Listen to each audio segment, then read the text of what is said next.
بسم اللہ الرحمن الرحیم۔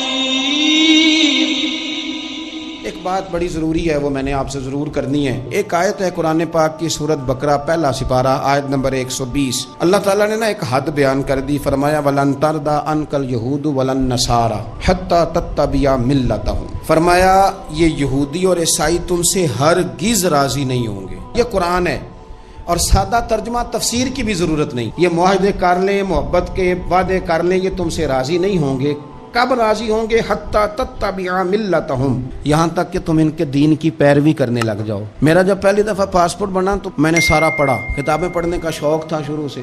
اس کے ہر صفحے پہ لکھا ہے کہ سوائے اسرائیل کے، یعنی آپ پوری دنیا میں یہ سبز ہلالی پاسپورٹ لے کے جا سکتے ہیں، خبردار اسرائیل آپ یہ پاسپورٹ لے کے نہیں جا سکتے۔ یعنی اتنی نفرت کسی ملک سے کہ اس پر لکھ کے چھاپ دیا ہر صفحے پر کہ یہ پاسپورٹ سوائے اسرائیل کے ہر ملک کے لیے کارآمد ہے۔ میرا سوال ہے عرب کے ان لیڈروں سے جنہوں نے اسرائیل کے ساتھ معاہدہ کیا، مجھے بتاؤ تمہیں فلسطین کی بیٹیاں بھول گئی نا ساری کی ساری؟ تمہیں وہ ماں بھول گئی نا جو مسجد اقصیٰ کے دروازے پہ کھڑی ہو کے چیخیں مارتی تھی اور کہتی تھی کوئی علی کو خبر کرو کہ میری بچیاں قید میں ہیں؟ اور بھول گئی؟ تمہیں وہ بہن بھول گئی نا جس پر شراب کی بوتل انڈیلتے تھے اسرائیل کے فوجی؟ وہ آپ کو ابھی بھی ویڈیو مل جائے گی۔ وہ انڈیلتے تھے شراب کی بوتل، اسے پکڑتے تھے، دست درازی کرتے تھے، اور وہ بیٹی کہتی تھی یا رحمت للعالم۔ بھول گیا تمہیں وہ سارا کچھ؟ تم نے ایک منٹ لگایا اور تم معاہدہ کس سے کروا رہے ہو؟ امریکہ کے صدر سے؟ اتنا ظلم کیا تم نے، اتنا قاتل کے ساتھ معاہدہ؟ کیا سمجھتے ہو فلسطین والوں کا کوئی والی وارث نہیں؟ سنو، میرے رسول کریم صلی اللہ علیہ وسلم نے فرمایا میرا کوئی مالدار امتی دنیا سے چلا جائے، پیسے جائیدادیں چھوڑ کے جائے تو اس کی اولاد میں بانٹ دینا، لیکن اگر اس کے ذمہ قرضہ ہو تو میرے پاس آ جانا، میں اپنے امتی کا قرض ادا کروں گا۔ جس کا کوئی وارث نہیں ہوتا، مدینے والا اس کا وارث ہوتا ہے۔ میں قرض دوں گا اپنے امتی کا۔ کیا سمجھتے ہو فلسطینی لاوارث ہے؟ صبح قیامت نبی پاک تم سے سوال کریں گے، تمہیں اللہ کے حضور حاضری دینی ہے۔ کیوں نہیں صلح کرتا اسرائیل فلسطین کے ساتھ؟ لبنان کے ساتھ دوستی کیوں نہیں کرتا؟ شام سارا کٹ گیا اسرائیل کی وجہ سے، اور آج تمہیں خیال آیا ان کے ساتھ معاہدہ کرنے کا؟ ہمیں سبق پڑھاتے ہو خدا سے ڈرو۔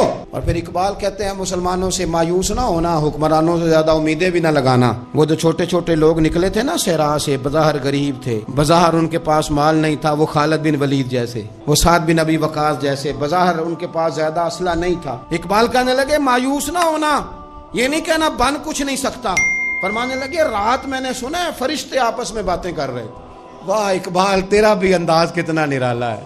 کہنے لگے رات فرشتے آپس میں باتیں کر رہے تھے، میں نے سن لی ہیں۔ بھلا وہ کیا کہہ رہے تھے؟ یہ سارے لوگ نا خالد بن ولید، سعد بن ابی وقاص، یہ صحرا کے رہنے والے تھے، اور اس وقت کی سب سے سپر پاور روما کہلاتی تھی۔ الٹ پلٹ کے رکھ دی ساری رومی سلطنت۔ تو اقبال کہنے لگے رات فرشتے آپس میں باتیں کر رہے تھے کہ سنا ہے پاکستان کے، ہندوستان کے مسلمان جوان مایوس ہو گئے۔ کہنے لگا نہ مایوس ہونا، نکل کے صحرا سے، جس نے روما کی سلطنت کو الٹ دیا تھا، نکل کے صحرا سے۔